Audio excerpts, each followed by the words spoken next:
Chưa mò nó có. Bài thế đấy. Bài đặt chai đi thôi.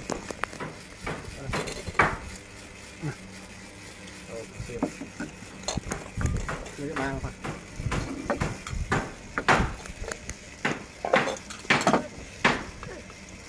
Lò. Sắp ơi mồi. À. Một chan con chan.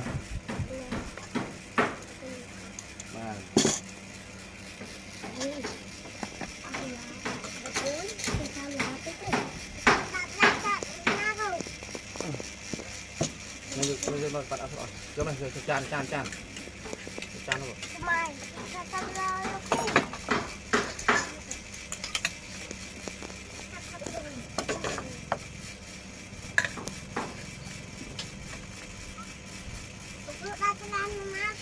Chạm lên xong. Ba nó cột. Mong đá thế này. Ba nó cột. Nó lên đá không này.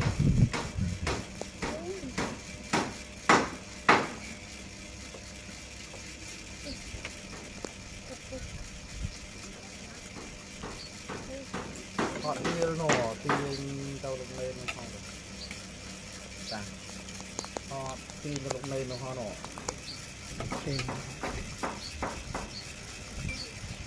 Con ba đĩa quá. Sao vậy? Lọ. Ăn cân lấy. Đã nó con ăn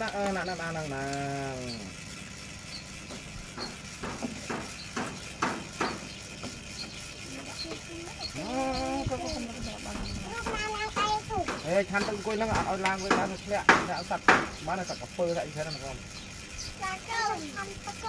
than hai con than tức ạ than hai cùi xô còn cùi xô đây đây ạ toàn là miền lộc bia và bạn ơi chi còn nhai nhai ăn đây ăn ơi chi tê phải lẹ còn cùi chi ơi chi gì bán rồi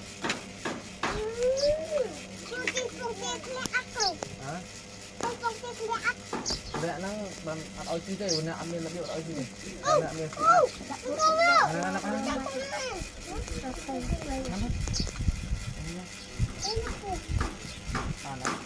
ăn nấu ăn này hả mà này con kia này đây coi cho xem cùng toàn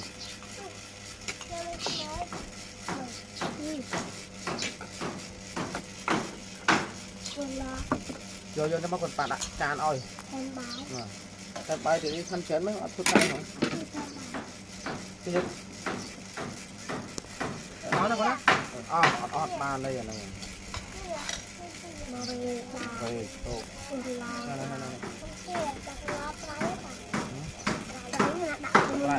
anh đã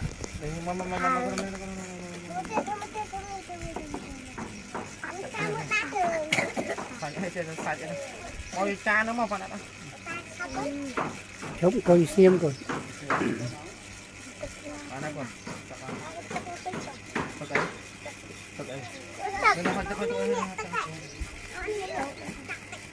bà đấy